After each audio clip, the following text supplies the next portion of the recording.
Hi, I'm Ali Cammelletti, and you are listening to Snack Leadership. I will be talking about everything leadership, broken down into bite-sized pieces. You will hear what different leadership skills look like in organizations and how they can rise teams up or take them down. My hope is for you to feel inspiration and to create a spark in your mindset. Hi everyone! Today we're talking about resilience.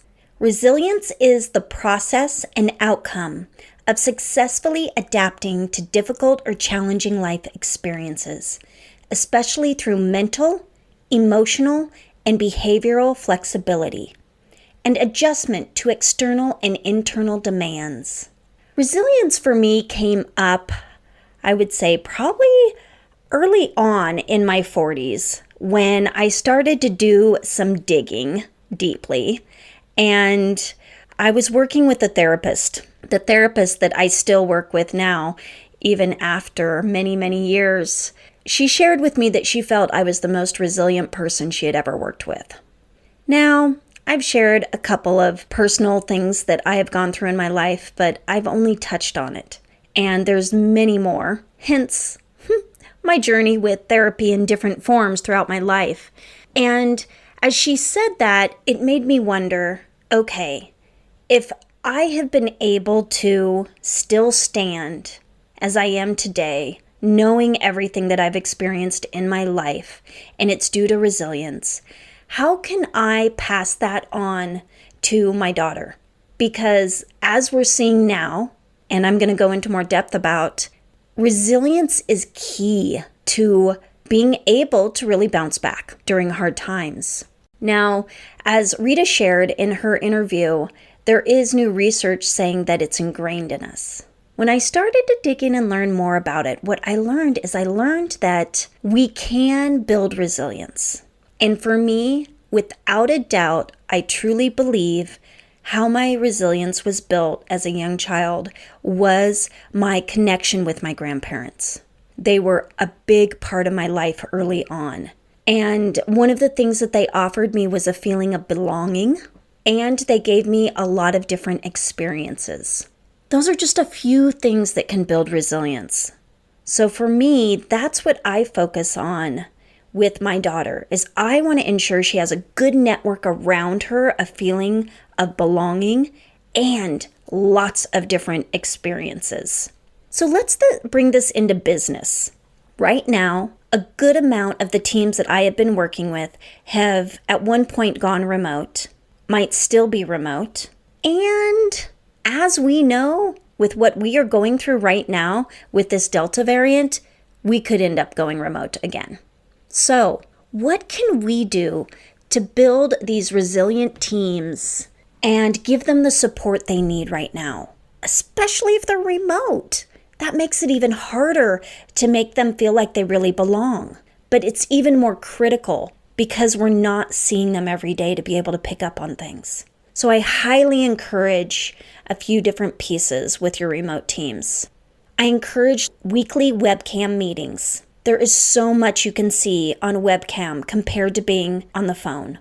And sometimes employees just need a reason to shower, get dressed, look a little professional. Because we know in a remote world, you absolutely can get by with being in your sweats and not showering for days. This is no secret after this last year plus. So it allows you to see if there is more going on for them personally than you realize just through their body language.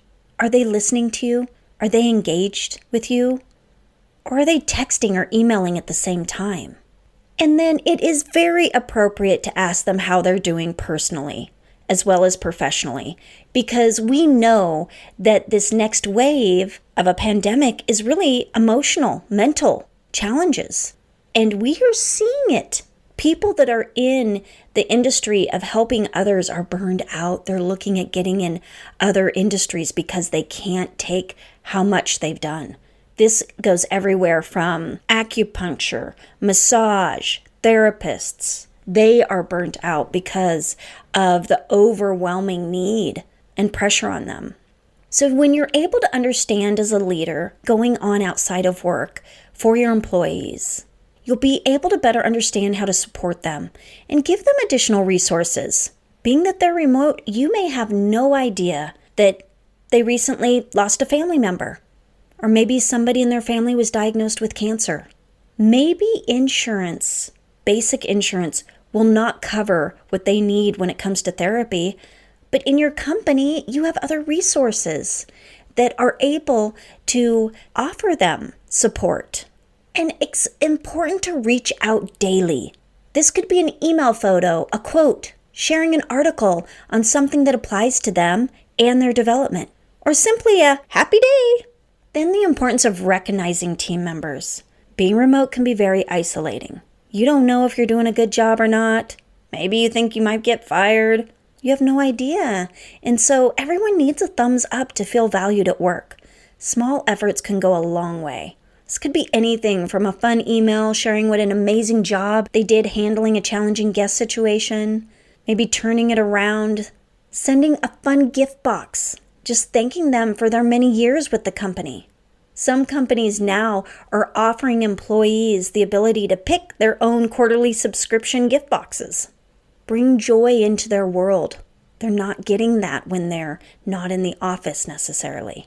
And then offering some type of continued education. So when employees feel like you're willing to invest in their growth, it makes them feel like they're valued. And it feeds their desire to learn new skills. Because right now, what we've been going through, we know is daunting. And the amount of burnout is high. So bringing something in that inspires them a little bit, it'll make such a big difference. So I shared with you just 5 different points of what you can do with your remote teams. And obviously you can apply this even if they're not remote. And it's all about the importance of really connecting with your team members to ensure that they feel like they belong. Because the other part is we're having challenges with staffing. You want to keep those employees. And if they're on the fence and they're not getting that, who's to say that they're not going to go somewhere else? Because there's a lot available out there right now. I'm going to go a little bit of a different direction now with an article that I read, and it's on the Arthur D. Little website. It's adlittle.com. And it's called Strengthening Business Resilience After COVID-19. Interesting enough, that was released a year ago, but whew, is it applicable? And so he talks about moving towards a more resilient business.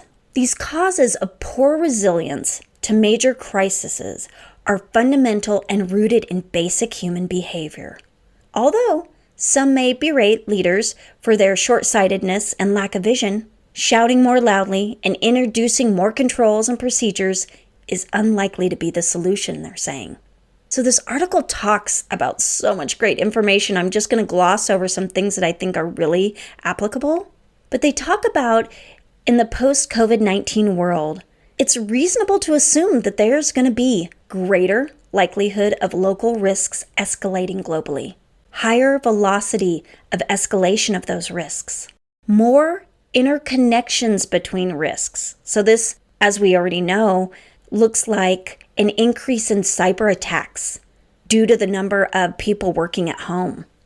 If we accept that we can't predict the future just by reviewing the past, and if the fragility of our global systems has increased, the key thing we need from our business resilience system is to sense what is happening in real time, constantly updating our predictions and allow us to take early action before a major risk escalates. This requires a more dynamic and adaptive approach than has been traditionally used in conventional static enterprise risk management systems. A major shift in philosophy is needed. This looks like going from plan, do, check, act to sense and respond. From backward-looking review to forward-looking prediction. From process compliance-driven to embedded risk management culture. From simplifying complexity to embracing uncertainty. And then from experience-based to data-driven. Very different. So to achieve this shift towards a sense and respond philosophy, it looks like beyond conventional risk-registered based enterprise risk management systems. Three main aspects are key to making this change. What this looks like is starting off with forward-facing practices. So in a sense and respond business resilience system, the emphasis is changed from rear-facing monitoring and review towards forward-facing predictions, using a mix of lagging and leading risk indicators. That's nothing new, but usually the chosen leading risk indicators say very little about emerging risks or increasing threats. The key capability needed for an effective forward-facing approach is the ability to develop realistic and robust cause and effect models. Once the cause and effect models have been developed, it becomes possible to establish customized and aggregated leading key risk indicators, with this calibration directly related to the organization's risk tolerance levels. Next is dynamic prioritization.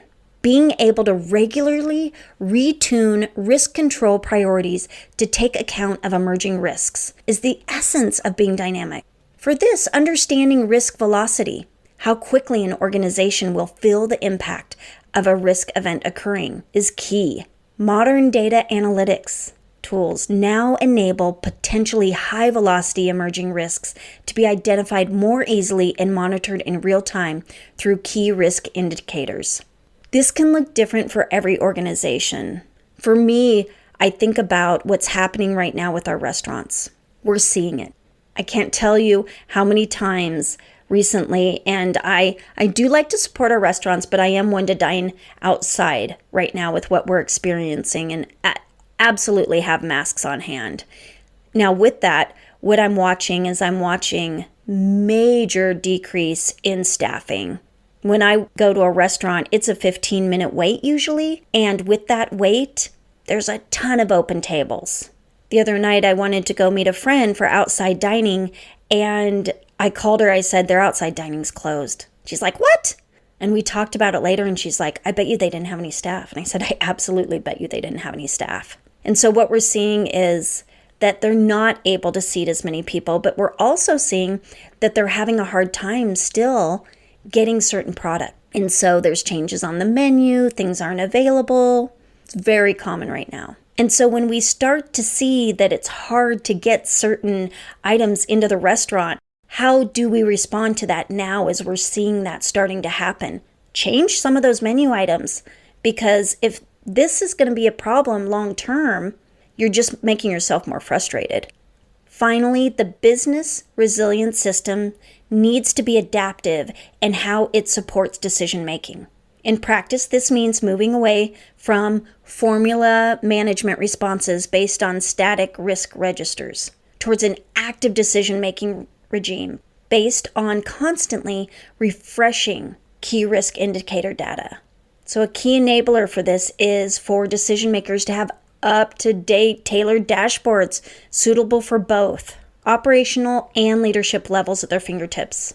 Crisis response and business recovery plans are also needed to be able to adapt regularly whenever there's a change in the operating model, just like I was talking about with the restaurant, right? Those are just a few ways for us to shift in how we are handling and becoming more resilient with the changes that we are experiencing right now globally, and allowing our business to sustain and be successful. The link will be in the show notes. There's so much great information in this article. I highly encourage you to read it.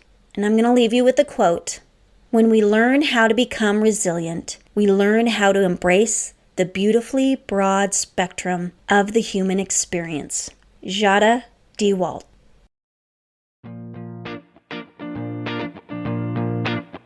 Thank you for tuning in to Snack Leadership. I hope you felt inspiration, motivation, and felt your mindset spark. Snack Leadership is recorded and produced by myself, Ali Cammelletti, and music by Shireen Amini.